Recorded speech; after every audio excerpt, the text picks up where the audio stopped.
కథలలోని తర్వాత కథ ఏసేపు తాను ఎవరో తన అన్నదమ్ములకు చెప్పటం. ఏసేపు ఎంతోసేపు కన్నీళ్లు దాచుకోలేకపోయాడు. ఏసేపు ఏడవటం అతని సేవకులు చూశారు.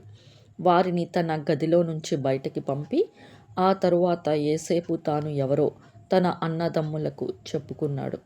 ఏసేపు గట్టిగా ఏడవటం ఈజిప్టు ప్రజలు విన్నారు. ఆ సమాచారం రాజు దగ్గరికి చేరింది. తరువాత ఏసేపు తన అన్నదమ్ములతో, నేను ఏసేపును, నాన్న ఇంకా బతికే ఉన్నాడా అని అడిగాడు. అయితే ఏసేపు తాను ఎవరో చెప్పగానే అతని అన్నదమ్ములు భయంతో వణికిపోయారు. మాట్లాడలేకపోయారు. వారి భయాన్ని ఏసేపు గ్రహించి, దయచేసి నా దగ్గరకు రండి అని ఆప్యాయంగా పిలిచాడు. వారు ఏసేపు దగ్గరికి వచ్చారు. ఏసేపు వారితో, నేను మీ ఏసేపును. మీరు నన్ను ఈజిప్టుకు అమ్మేశారు.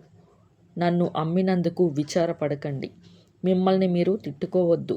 మీతో పాటు ఇంకా ఎంతోమంది జీవితాల్ని రక్షించడానికి దేవుడే నన్ను ఈ ఈజిప్టుకు పంపాడు. కరువు కాలంలో ఇప్పటికి 2 సంవత్సరాలే అయింది. ఇంకా 5 సంవత్సరాలు పంటలు పండవు. నన్ను పంపింది మీరే కాదు, మిమ్మల్ని మీ పిల్లల్ని కాపాడటానికి ఆశ్చర్యంగా దేవుడే నన్ను ఆ విధంగా ఇక్కడికి పంపాడు. ఆయనే నన్ను ఈ రాజస్థానంలో అత్యున్నత అధికారిగా ఏర్పాటు చేసుకున్నాడు.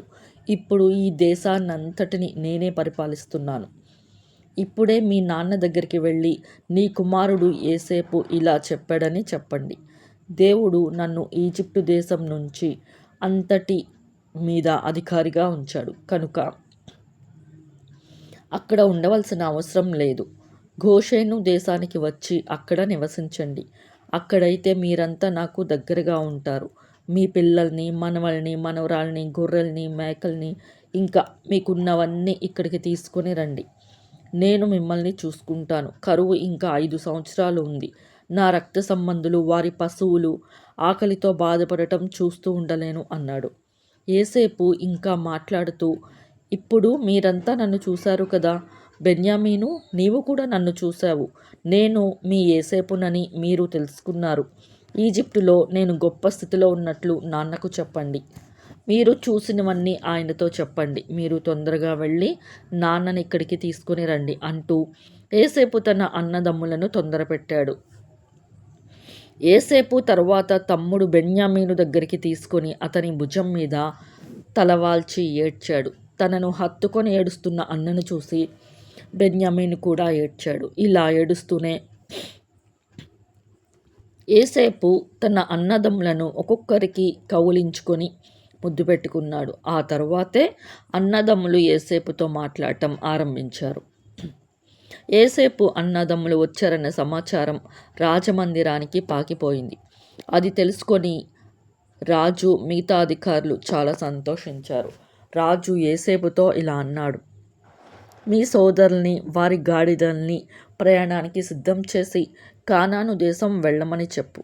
వారి నాన్నని, కుటుంబ సభ్యులందరినీ వెంటనే కానాను దేశం నుంచి బయలుదేరి ఈజిప్టుకు తీసుకొని రమ్మని చెప్పు. అంతేకాదు, ఈజిప్టులోని విలువైన భూభాగాన్ని వారికిస్తాను.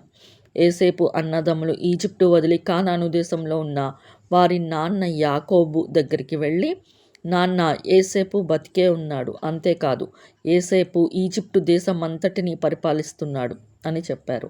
యాకోబుకు ఎంతో ఆశ్చర్యం కలిగింది. వారి మాటలు నమ్మలేకపోయాడు. ఏసేపు తమతో చెప్పిన ప్రతి విషయాన్ని నాన్నకు చెప్పారు.